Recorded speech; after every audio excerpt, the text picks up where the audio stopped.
On a Anonyme qui est là. Bonjour. Oui, allô?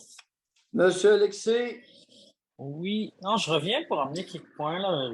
Je voulais avoir votre avis sur quelque chose, mais avant, vous parliez des expressions, puis ça m'a fait penser à quelque chose que, grâce à vous, j'ai découvert plein d'expressions québécoises que j'ai jamais entendues avant, puis que j'utilise dans la vie de tous les jours, là, comment? régulièrement. J'ai appris plein d'expressions québécoises rurales grâce à Oui. vous que j'utilise dans la vie de tous les jours, genre. Comme le crachoir, tenir le crachoir. Genre, j'utilise ça quasiment régulièrement. Mets ça dans ta pipe, puis tu fais une passe. Ah oui, C'était très rural, c'était hein? largement utilisé dans le Ouais. langage parlé de la ruralité du nord du lac Saint-Jean. Ouais, Je l'ai puis entendu des centaines de fois. il y a pas d'équivalent parce que c'est vrai qu'il y a des gens qui lâchent pas le crachoir. Genre, ils commencent à parler, puis ils comprennent pas que ça t'intéresse pas, puis Est-ce que vous connaissez l'origine de l'histoire du crachoir? À quoi c'est avec réfère-t-on? l'Église. Hein? Ah, non, c'est pas quand les hommes ils parlaient, ils prenaient un crachoir pour cracher. Non, non, attendez un peu, Non? je vais vous l'expliquer très brièvement. C'est que les vieux et les hommes, puis surtout plus âgés, chiquaient du tabac au lieu de fumer. Ils le Hmm. mâchaient Ah, ils font ça en Algérie aussi, d'où je viens. et ça engendrait de la salive. Et là, ils crachaient dans un pot qui était aux côtés de la chaise berceuse. Parfois, il manquait le crachoir. Mais c'est ça qui est l'allégorie, Ah, la métaphore avec le crachoir. ouais. Non, Et mais le ce que j'allais vieux, dire, quand c'est. il chiquait, on ne pouvait pas lui enlever son crachoir parce qu'à un moment donné, il y avait et la chic et une grosse plein la bouche de Ouais, salive. ouais. Ouais, Pour ben une quand il y a un Oui, corps étranger, là, ça produit de la salive dans la bouche. Fait que du moment oui, que t'as quelque chose oui. de. Ouais. Non, mais pour dire que d'où je viens, en Algérie, dans la montagne, ils font ça encore, ils Oui. chiquent encore aujourd'hui. Fait que c'est encore la mode là-bas. Ah oui, Les OK. vieux. Le crachoir, dites-vous? Non, non, le chiqué, tabac chiqué. Ah, le tabac chiqué, oui, oui. Ben, Ouais, vous me l'apprenez, je ne savais pas. ouais. Alors, les vieux, les hommes et les vieux chiquent du tabac à Ouais, chiquer en Algérie? ouais, ils Je ne le roulent savais pas. ça, OK. ils mettent ça dans du papier. Mais est-ce que vous connaissez J'ai- l'expression aussi, genre, je l'ai entendu, puis c'est rural, mais je sais pas si c'est de votre coin, c'est avoir un an à coucher dehors. Avoir un? Un nom à coucher dehors. Oui, oui, oui. Oui. Ça, je C'est l'ai ça, hein. entendu souvent. Oui, oui. C'est-à-dire, c'est un nom embarrassant. Ouais, c'est ça. Mais c'est parce qu'à C'est l'époque, comme, ouais, j'avais vu c'est comme l'histoire, c'est parce qu'à un l'époque. enfant qui s'appellerait Gazelle aéroportée, tu sais, les insignifiances de prénoms, là, Ouais. disgracieux. Oui. Non, mais ça, j'avais entendu d'où ça venait, c'est à l'époque de l'Église, quand tu voulais demander pour dormir dans une église, ils te laissaient pas si tu avais un nom qui n'était pas chrétien. Fait Ah, que, intéressant. fait que tu Oui. dormais dehors si tu avais un nom qui n'était pas genre Jean ou Mathieu. Oui, oui, et qui était pas conforme au baptistère. Hmm. Oui, oui, c'était très sérieux, là. Ouais. C'est Vous ne drôle pouviez comment pas ça vous évolue. appeler ou vous faire appeler n'importe comment. Ouais. Ça devait correspondre aux trois prénoms. Les hommes, tous les prénoms d'hommes, moi, c'est Joseph, Pierre, Régent. Trois prénoms. Et les fillettes, les filles, c'était Marie. Marie, la Moraine, puis le nom. Comme moi, Ah, c'est ça, la Marie, Moraine, ça dépend. Céline, José. Ah, OK. Dépendamment, voyez-vous, il y a des régionalismes là-dedans. Là. L'histoire de la Moraine, ça, je ne le connaissais pas. Ouais. En tout cas, mais le point que je voulais emmener aujourd'hui, c'est, en gros, vous, en tant que psychiatre, genre, moi, ça m'intéresse beaucoup la psychologie, j'étudie là-dedans, puis j'aimerais ça avoir une compréhension de l'humain comme vous un jour, là, même si je suis pas psychiatre. Et je me dis, est-ce que vous, dans votre vie de tous les jours, il y a déjà des situations où vous avez pas de réponse? Parce que vous dites que vous avez une compréhension de l'être humain très bonne, mais est-ce que ça vous est déjà arrivé, soit avec votre enfant, ou femme, dans une relation, de juste pas comprendre ce qui s'est passé, puis vous êtes juste bouche bée? Ou est-ce que Ça vous... m'est ça m'est arrivé de ne pas voir quelque chose qui s'est passé. Ça m'est arrivé à plusieurs reprises de ne pas comprendre ce qui s'est passé, mais généralement, je comprends assez bien. Mais ce n'est pas mur à mur. Là. Vous avez un bon point, M. Alexis. Ouais. Mais mettons les Non. concepts genre ouais. Les concepts Mais, genre. Vas-y. attendez, si je ne comprends pas, savez-vous quelle est mon approche? Je me tais Ouais. et j'attends. Ouais. J'attends. Et à un moment donné, il y a des situations qui se sont éclaircies dans Ça le vous est jamais. silence Ouais. et l'attente. Mais ça vous est jamais venu à l'idée, vous, dans votre vie, d'appeler un autre Doc Mayou, d'aller voir un psy? Comment?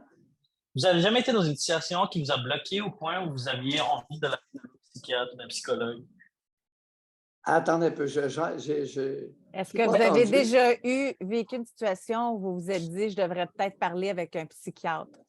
Non, C'est ça ou un psychologue? non, c'est jamais arrivé parce que j'ai eu amplement l'occasion pendant ma formation qui a duré 6 ans.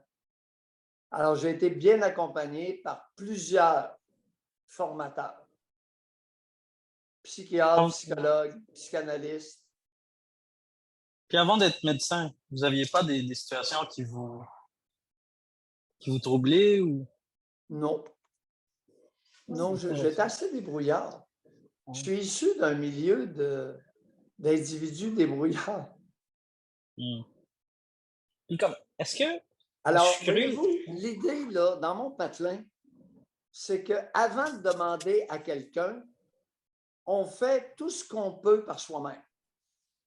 Si on bloque, là, on demande de l'aide. Si on devient plafonné, on demande de l'aide.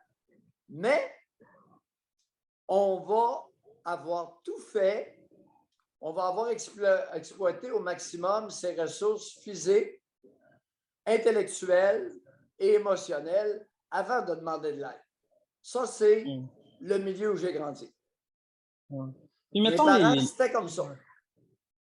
en tant que vous aujourd'hui, la Pierre Mailloux, est-ce que c'est possible vous, de vous mentir à vous-même ou d'avoir une addiction, est-ce que ça existe? Pas trop souvent.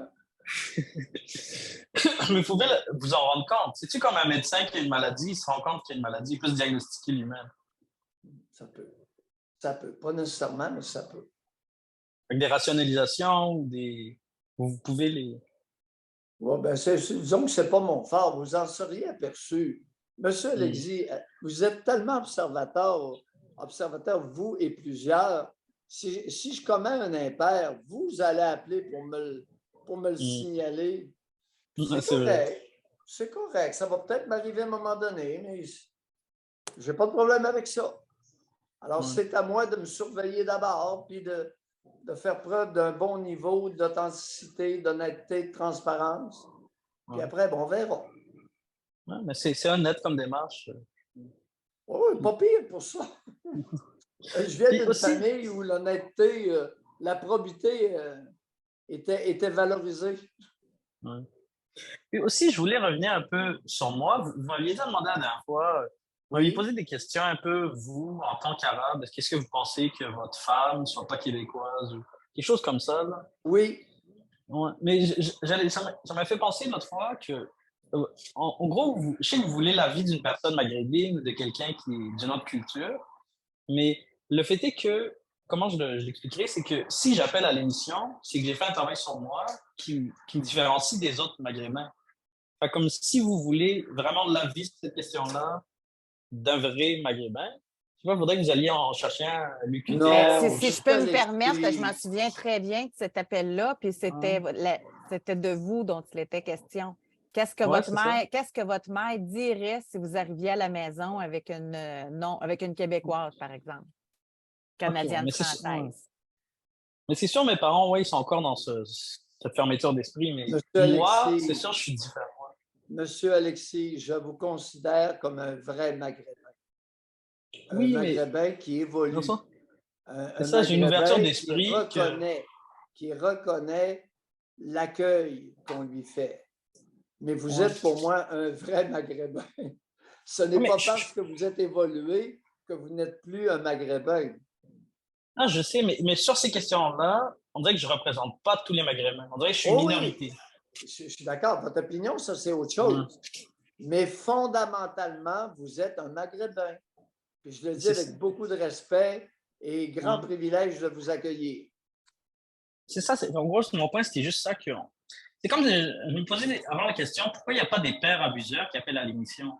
Mais c'est qu'ils ne seraient jamais capables de faire le travail sur eux-mêmes puis de continuer à abuser. Il faudrait que soit qu'ils soient réformés, soit que ce soit José qui les paye pour appeler, parce qu'ils n'auraient aucun intérêt à écouter une émission sur la psychologie. Ils ne sont pas rendus là. Ah, ils sont crosseurs, là. Menteurs, manipulateurs. Vous n'avez pas idée. J'ai passé une partie de ma carrière à m'évaluer. Vous n'avez pas idée comme ils peuvent être fourbes. Mais ça serait bien un jour d'en avoir un à l'émission. Je sais qu'ils ne vont jamais s'abonner, mais mettons José ou quelqu'un qui en connaît rien. Ben moi, je m'en souviens très bien quand j'étais au FM 93, bien avant d'avoir animé avec le doc. J'en avais reçu un pédophile. Non, puis, mais...